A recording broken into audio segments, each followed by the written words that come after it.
What's up, Tim is here. Here's my review for the new Daniel Day-Lewis starring film, Anemone. Now, I was actually looking forward to see this because it's Daniel Day-Lewis returning to the big screen for the first time since Film Dread. It's directed by his real-life son, Ronan Day-Lewis. So I had some really major hopes for this one. So I decided to go watch it this past week. And, oh boy, this is one of the most disappointing movies I've seen this year. I hate to say it, this pains me because I love Daniel Day-Lewis. He's one of the greatest actors of all time. But the movie is, and I don't like to poo-poo on someone's directorial debut because, hey, directing is probably not easy at all. But I had to give my honest thoughts, and my honest thoughts is that this isn't so good. Now, I will give this one thing. Daniel Day-Lewis is excellent at this. Like, if the Oscars, Oscar nominations came around and he got nominated, I wouldn't be like, oh, he should get nominated. This movie's garbage, whatever. Not gonna lie. If he does get a nomination, I wouldn't have any complaints because he is still amazing in this. That's how great Daniel Day-Lewis is. Even if he's in a movie that is not so good, he's great in that. That's how that shows why he's one of the best actors in the business. Now, if you guys don't know much about the story, it follows a troubled reclusive whose estranged brother arrives to convince him to come home and reunite with his family here.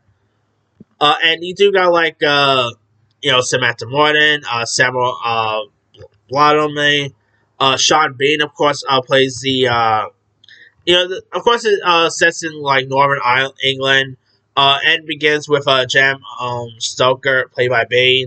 Departs from his suburban life and ventures into the woods to reconnect with his brother, played by Lewis. And they had some good chemistry with one another. And by the way, spoiler, Sean Bean survives in this, just so you know. And of course, Ray has withdrawn from society, living alone after a deeply troubled past here.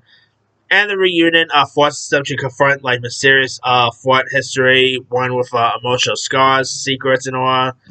And the movie, I admit, it's pretty boring. It does have good cinematography. I wouldn't mind seeing it getting an cinematography Oscar nomination, but it didn't really the script wasn't all that great. The pacing wasn't decent. Daniel Day-Lewis is of course great, but even when the material is thin, he of course delivers with conviction, commanding and presence here, but it just lacks of character depth. You do not really care much for the characters at all. The pacing, the film drags, and many scenes feels like an Oscar exercise here. And some of the monologues is pretty long, if you will, but it's such a. I do hope we'll see Daniel Day-Lewis back because he did actually mention that he wouldn't mind coming back again. So hopefully this won't be his last movie, but hopefully it won't be his last movie for years because I think when he did Phantom Dread that came out it was 2012, 2013, 14, 15, 16, 17.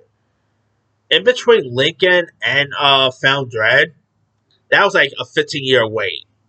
So I feel like Daniel Day-Lewis is these type of actors who doesn't really even jump to a project right away. It takes him a while to actually get the right project. I guess that what makes him good and all, but sad to say this wasn't. And hopefully whatever he does next will be better. Maybe we'll get you to see a reunion with him and Paul Thomas Anderson. That could be pretty cool, but who knows? Anyway, his best work will always be Abraham Lincoln. Really embody that role perfectly. Anyway, let me let you guys. Did you have a chance to check out Anemone? If so, what's up? Did you like it? Did you not like it? Are you even a fan of Daniel Day-Lewis? What's some of your favorite performances of his? Drop comments below. Don't forget to subscribe, hit that bell for notification. This is Tim Sire.